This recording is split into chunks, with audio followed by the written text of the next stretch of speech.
बिहार की सियासत की कहानी ना किसी बॉलीवुड फिल्म से कम नहीं है और इस कहानी के एक बहुत ही अहम किरदार रहे हैं लालू प्रसाद यादव। आज हम उनके 15 साल के उस दौर की बात करेंगे जिससे कुछ लोग सामाजिक न्याय का दौर कहते हैं तो कुछ जंगल राज। ये सिर्फ एक नारा नहीं था, ये उस भरोसे को दिखाता था जो बिहार के एक बहुत बड़े तबके को लालू पर था। मतलब ये दिखाता है कि कैसे लालू यादव ने खुद को आम आदमी की पहचान से ऐसा जोड़ा कि उन्हें हराना लगभग नामुमकिन सा लगने लगा था। तो चलिए आज इसी दिलचस्प राजनीतिक कहानी को समझते हैं।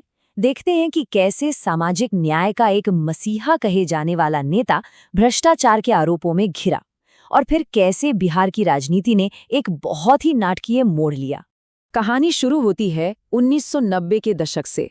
वो दौर था जब पूरा देश मंडल और कमंडल की राजनीति में बटा हुआ था। और ठीक इसी माहौल में एक नेता ने बिहार की सामाजिक नब्ज को पकड़ा और सीधे सत्ता के शिखर पर पहुंच गए। तो 1990 में लालू यादव सीएम बने और उनके सीएम बनते ही देश की राजनीति में एक भूचाल सा आ गया। वीपी सिंह की सरकार ने मंडल कमीशन की रिपोर्ट लागू कर दी। ये उस वक्त का सबसे बड़ा राजनीतिक फैसला था जिसने भारतीय समाज को हमेशा के लिए बदल दिया और लालू ने इस मौके को कह सकते हैं कि दोनों हाथों से लपक लिया। अब जो चीज वाकई में दिलचस्प है वो ये है कि लालू ने एक ऐसा चुनावी गणित बनाया जिसे कोई तोड़ ही नहीं पा रहा था। उन्होंने मंडल रिपोर्ट का जमकर समर्थन किया और खुद को पिछड़ी जातियों के सबसे बड़े नेता के तौर पर पेश किया और इसी से बना वो मशहूर MY यानी मुस्लिम यादव समीकरण।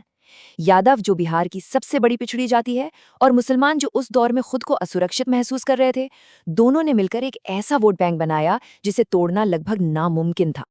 ये एक बहुत ही दाधार और निर्णायक कदम था। सोचिए, उस वक्त जब देश में सांप्रदायिक तनाव अपने चरम पर था, लालू यादव ने LK आडवाणी की रथ यात्रा को बिहार में रोककर उन्हें गिरफ्तार करवा दिया। इस एक कदम ने लालू को अल्पसंख्यकों के रक्षक के तौर पर स्थापित कर दिया और उनकी सेक्युलर छवि पूरे देश में चमक गई। लेकिन जिस तेजी से लालू का राजनीतिक सूरज चमक रहा था, उसी दौरान उनके शासन की नींव में कह सकते हैं कि भ्रष्टाचार की दीमक भी लग चुकी थी। चलिए अब समझते हैं उस घोटाले को जिसने बिहार की राजनीति को हमेशा के लिए बदल दिया, चारा घोटाला। तो ये चारा घोटाला असल में था क्या? आसान भाषा में समझिए, ये सरकारी खजाने की एक संगठित लूट थी। पशुपालन विभाग के नाम पर जानवरों के चारे, दवाओं और उपकरणों के फर्जी बिल बनाए गए और करोड़ों रुपए निकाल लिए गए। और मजे की बात ये कि ये चारा और दवाएं कभी खरीदी ही नहीं गई, सब कुछ बस कागजों पर था। और ये काम कैसे करता था? तरीका बहुत सीधा था। फर्जी बिल बनाओ, अधिकारियों से मिलीभगत करके उन्हें पास कराओ, खजाने से पैसा निकालो और फिर उस पैसे को आपस में बांट लो। ये सब इतने बड़े पैमाने पर और इतने सालों तक चलता रहा कि इसने राज्य की अर्थव्यवस्था को अंदर से खोखला कर दिया। इस घोटाले का कुल अनुमानित आकार था 950 करोड़ रुपए। आज के हिसाब से शायद ये रकम उतनी बड़ी न लगे, लेकिन सोचिए 1990 के दशक में ये कितनी बड़ी रकम रही होगी। ये वो पैसा था जो बिहार के विकास पर, स्कूलों पर, अस्पतालों पर खर्च हो सकता था, लेकिन ये भ्रष्टाचार की भेंट चढ़ गई। तो सवाल ये है कि ये मामला सामने कैसे आया। इसकी परतें धीरे धीरे खुलीं। शुरुआत हुई 1993 में जब वित्त आयुक्त VS दुबे ने जांच शुरू की।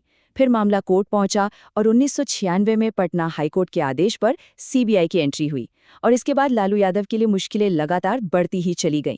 चारा घोटाले के आरोपों का असर सिर्फ लालू के राजनीतिक करियर पर नहीं पड़ा, बल्कि इसका असर पूरे बिहार पर पड़ा और यहीं से शुरू हुआ 1990 से 2005 तक का वो दौर जिसे आलोचक जंगल राज कहते हैं। यहाँ लालू यादव ने भारतीय राजनीति का एक ऐसा दांव खेला जो इतिहास में दर्ज हो गया।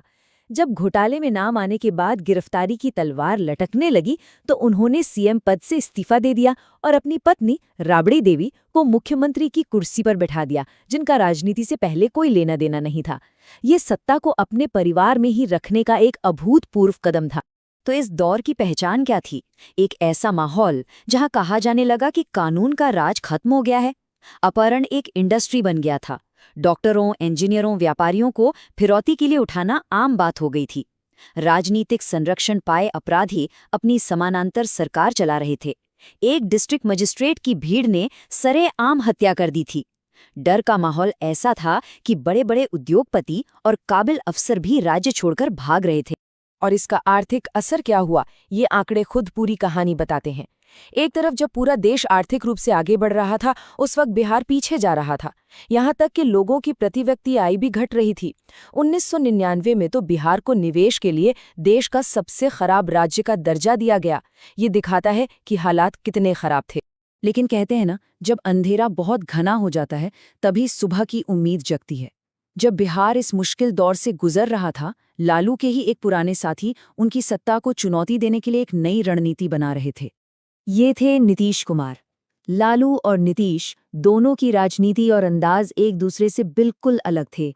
एक तरफ लालू की करिश्माई और जाति आधारित राजनीति थी, तो दूसरी तरफ नीतीश कुमार की शांत और विकास पर फोकस करने वाली छवि थी, जिसे उन्होंने बाद में सुशासन का नाम दिया। नीतीश कुमार ये समझ चुके थे कि लालू के MY समीकरण को अकेले तोड़ना लगभग नामुमकिन है। इसलिए उन्होंने एक बड़ा रणनीतिक कदम उठाया।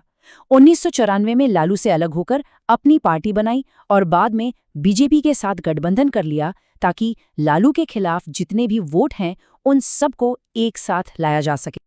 और अब हम कहानी के उस मोड़ पर पहुंच गए हैं जहां बिहार के लोगों को 15 साल के लालू राबड़ी शासन पर अपना फैसला सुनाना था। 2005 का चुनाव सिर्फ एक चुनाव नहीं था, ये एक तरह का जनमत संग्रह था। फरवरी 2005 में जब नतीजे आए तो जनादेश बटा हुआ था। किसी भी गठबंधन को बहुमत नहीं मिला। विधानसभा त्रिशंकु हो गई और सत्ता की चाबी आ गई रामविलास पासवान की पार्टी LJP के हाथ में, जो किंगमेकर की भूमिका में थी।